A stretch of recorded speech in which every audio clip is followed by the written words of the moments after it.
क्या हाल है भाई लोग, welcome back to the channel. So इस वीडियो में हम लोग कुछ एनएफटीज को लेके न्यूज़ है उसको कवर करेंगे और समझेंगे कि उसका मतलब क्या है और फ्यूचर में एनएफटी किस तरफ जा रहा है। तो सबसे पहली जो न्यूज़ आप देख सकते हो मेरे स्क्रीन पे, it says UK government plans to mint its own NFT by this summer. So ये डेफिनेटली पॉसिबल है, हालांकि ये किसी गवर्नमेंट ने अभी तक किया नहीं है। अगर यूके गवर्नमेंट ने ऐसा किया तो ये पहली बार होगा किसी गवर्नमेंट ने एनएफटी लॉन्च कर रहे हैं अपना खुद का, राइट। और एनएफटीज एक बहुत ही अच्छा तरीका है फंड रेजिंग करने के लिए। तो यहाँ पे आई एम नॉट श्योर कि ये किस तरह से काम करेगा, but as per the news यहाँ पे आप देखोगे तो इन्होंने बोला है कि John Glen announce that Britain will put on legislation to bring stable coins under the regulatory net. So basically ना सिर्फ एनएफटी बट लोग क्रिप्टो को भी लेके इन्होंने अनाउंसमेंट किया है। क्या इन्होंने अनाउंसमेंट किया है अगर आप देखोगे, Rishi Sunak, member of parliament for Richmond, we are working to make the UK a global crypto assets hub. We want to see the businesses of tomorrow and the jobs that they create here in the UK. Okay, so ये पूरा इन्होंने पूरा article यहाँ पे लिखा है। इन्होंने बोला कि stable coins to be brought within regulations, paving their way for the use of UK as a recognized payment method. So ये recognized payment method भी होगा स्टेबल कॉइन को। इसके बाद इन्होंने बोला ये भी कि working with Royal Mint on an NFT. यहाँ पे यूके गवर्नमेंट का प्लान है कि वो लोग ना सिर्फ क्रिप्टो को रेगुलेट कर रहे हैं, स्टेबल कॉइन्स को पेमेंट मेथड बना रहे हैं, बट मिंट भी कर रहे हैं। यहाँ पे एनएफटीज भी मिंट होने वाली है। तो वेरी इंटरेस्टिंग, मैं डेफिनेटली इस पर नज़र रखूंगा और आई विल सी कि क्या ये लोग करना क्या चाहते हैं एनएफटी मिंट करके। एंड ऑब्वियसली बहुत सारे गवर्नमेंट और भी फॉलो कर सकते हैं। आप देख सकते हो कि एनएफटी किस तरह से मेन स्ट्रीम भी यहाँ पे हो रहा है, right. So this is one of the biggest news I think. ये पहली गवर्नमेंट होगी आई थिंक जो एनएफटीज लॉन्च करेगी। दूसरा चीज़, NFT Titan OpenSea to support credit card payments. तो आपको पता है कि ओपन सी ऊपर मैंने काफ़ी ट्यूटोरियल बनाया है और यहाँ पे किसी को भी एनएफटी अगर बाय करना है, सेल करना है, तो बेसिकली आपको मेटामास्क वॉलेट कनेक्ट करना पड़ता है, राइट। तो ही आप बाय आउट सेल करोगे और मतलब बेसिकली आपको इथेरियम यहाँ पे ट्रांसफ़र करना पड़ता है। तो मतलब ये उनके ओपन सी उनके लिए होता है मोस्टली जिनको ऑलरेडी क्रिप्टो का नॉलेज है, जिनको वॉलेट सेटअप करने आता है ऑल दैट, राइट। बट सबके लिए नहीं था। तो अब इन्होंने क्या किया है कि इन्होंने क्रेडिट कार्ड पेमेंट भी सपोर्ट किया। तो लेट से किसी को अगर मेटामास्क वॉलेट सपोर्ट सेट नहीं करना है और सब झंझट में नहीं पड़ना है, वो अपने क्रेडिट कार्ड से भी पेमेंट कर पाएगा। इसका मतलब यही होगा कि ओपन सी पे और भी लोग आएंगे, बाय करेंगे, सेल करेंगे, और भी लोग क्रिप्टो से, एनएफटी से, एनएफटी से इंट्रोडक्शन होगा उनका। I am not sure it's a right thing और नॉट, बिकॉज आई बिलीव कि अगर एनएफटी किसी को बाय करना चाहिए तो क्रिप्टो वॉलेट से ही बाय करना चाहिए, बिकॉज अदरवाइज ओनरशिप आपको शायद ना मिले। तो मेरे नज़र में ये एकदम ग्रेट आइडिया नहीं है to be honest, but of course ये कंपनीज हैं, ये बिजनेस हैं, इनको और बिजनेसेस चाहिए, इनको लोगों और भी लोग ऑनबोर्ड करना है। तो I think credit card payment ने सपोर्ट ऐड किया। Let me know what you think about that.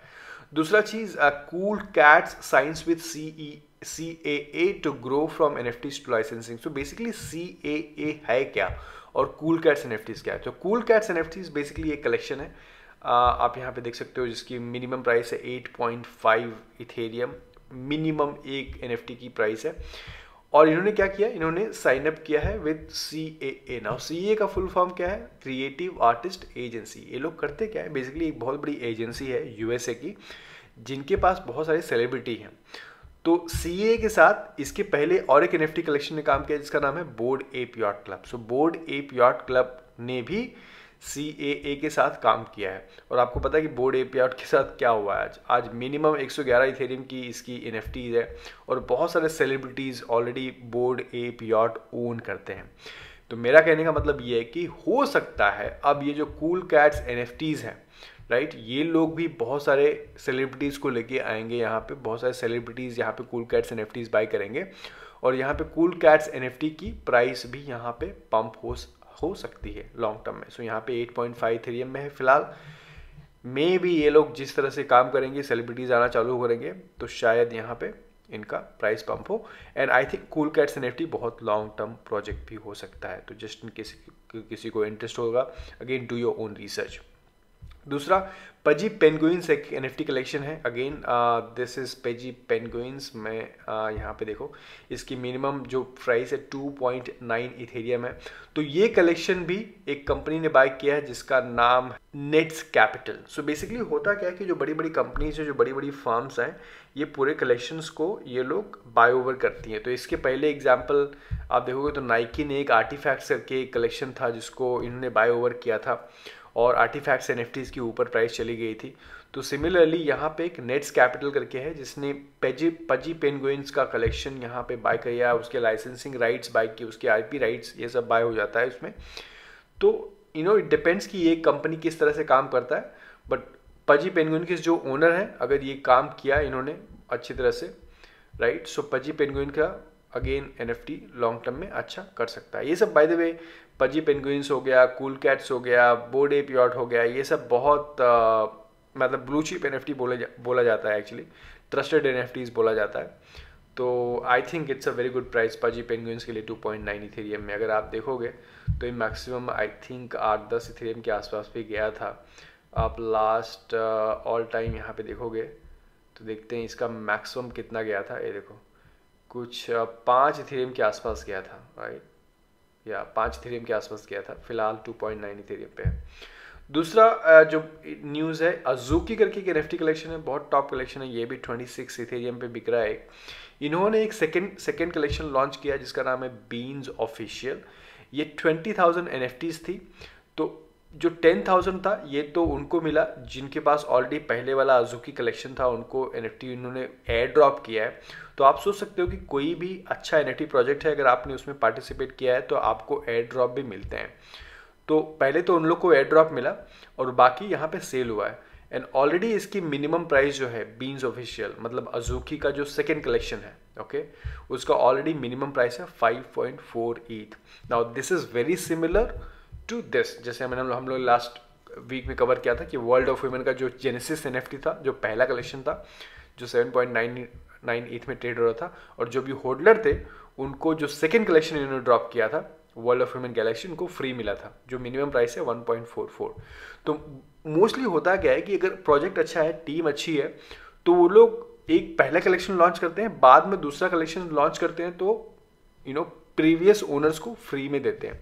तो सेम चीज़ यहाँ पे हुआ है कि अजूकी के पास अब दूसरा कलेक्शन आ गया जिसका नाम है बीन्स, और काफ़ी लोगों को जिन्होंने होल्डर थे उनको फ्री मिला है, और काफ़ी लोगों ने आई थिंक पब्लिक सेल भी किया था। बट यहाँ पे देखो ये फ्री में अभी अगर मिला था तो अराउंड 5 इथेरियम या 6 इथेरियम यहाँ पे फ्री में लोगों को मिला है। तो ये फ़ायदा होता है अगर आप अच्छी NFTs में बाइंग करोगे। तो दूसरी ये लास्ट न्यूज़ है विज दिस, इससे आपको मालूम पड़ेगा कि ये NFTs का फ्यूचर क्या है। तो बेसिकली एक NFT वेल है जिसके पास 104 क्रिप्टो पंक्स हैं, ओके। तो ये 104 क्रिप्टो पंक्स ने इसने लोन किया और इसने 8 मिलियन बेसिकली यहाँ पे लोन लिया है। तो बेसिकली आगे फ्यूचर में क्या होगा कि अगर आपके पास NFT है और उसकी अच्छी प्राइस चल रही है, may be 1 Ethereum, 2 Ethereum, 3 Ethereum, 10 Ethereum चल रही है, तो ये NFTs एक एसेट होगी।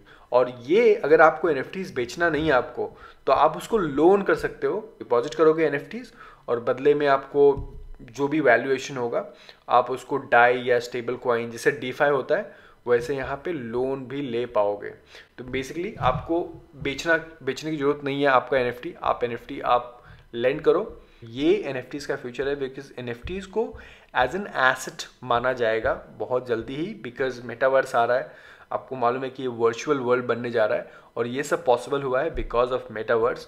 तो ये सब सारी चीज़ें जो बेसिकली फिजिकल वर्ल्ड में होती हैं, लैंड, बोरो, वो सब NFTs के साथ मेटावर्स और इंटरनेट की दुनिया में भी होगा।